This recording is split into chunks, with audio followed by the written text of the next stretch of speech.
With an episode simply titled Sun, one should be led to believe that it would be focused around the character who's shining the brightest this episode, right? Surely it would continue to build off of the framework of last week's episode, Growth, and put the spotlight on the prominent performer. Well, let's talk about it, shall we?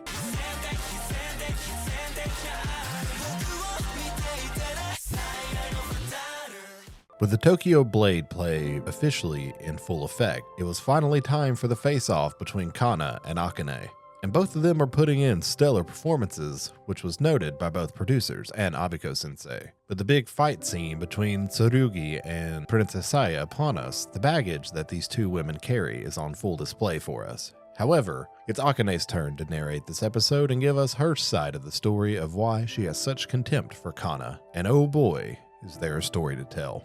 Akane recalls why she got into acting, and which of the steps she took to get into it, all of which were inspired by Kana. However, it was during this initial foray that she ended up running into Kana at an audition.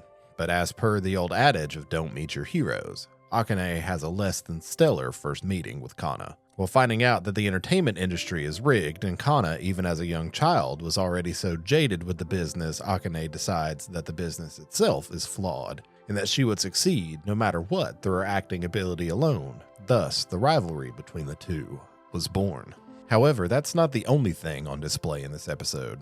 Oshinoko has an uncanny ability to tell stories through visuals alone. The use of the starlight, whether it be in the eyes of Ai, the twins, or even Akane, it's unreal. And the fact that it's used as a focal point for storytelling and the essence of it being something to reach for and is impactful. Last episode you had Melt reaching out and grabbing it, and this episode was no different. This episode used the stars in several manners, whether it being in Akane's eyes, using it to draw a proper performance out of Kana, or the imagery of space and the comparison of Akane being the star or the sun at the center of the galaxy and Kana's eyes being that galaxy. Like she's there to help the sun shine, because that's what she's relegated herself to. She's resigned herself to being in that supporting role and noticing whoever else is supported to take that spotlight and acting around them to make them shine even brighter. And, well, Akane isn't okay with that.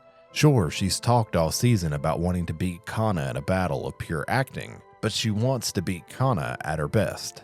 Not by technicality, not by Kana purposefully letting herself be outshone, but by really and truly defeating her at her best. At the end of the episode, you get a scene of Akane talking about this in full Princess Saya makeup with Aqua.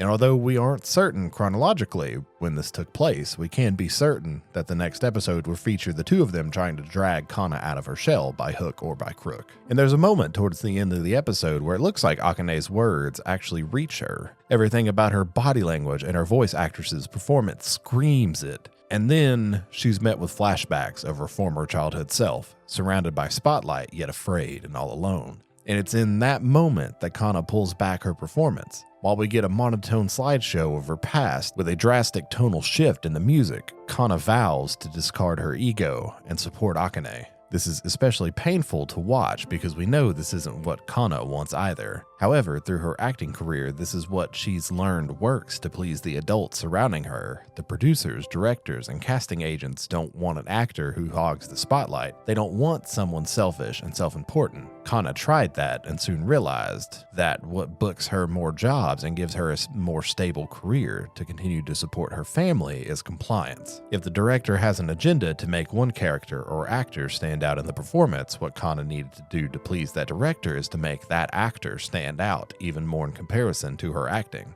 Over time, this has clearly dulled her ability, and now she is almost stuck in that role of supporting others. She's lost the spark of being the lead role, a spark that Akane watched her lose and desperately wants her to get back. This is the base of this episode, admiration. And it's through that admiration that Akane built her resentment towards Kana.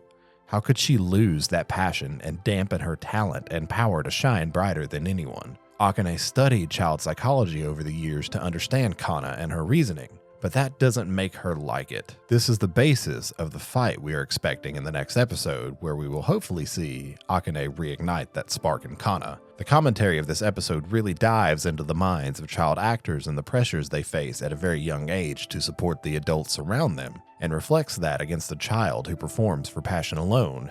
giving her the ability to perform freely and maintain the excitement of the job. Akane never performed because she felt she had to.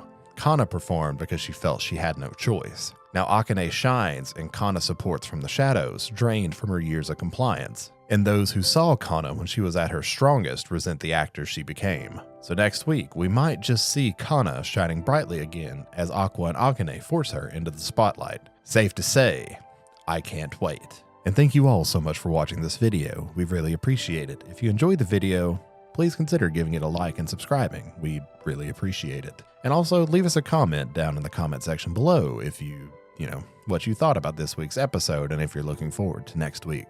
And again, thank you all so much for watching, and we'll see you next time. Bye-bye.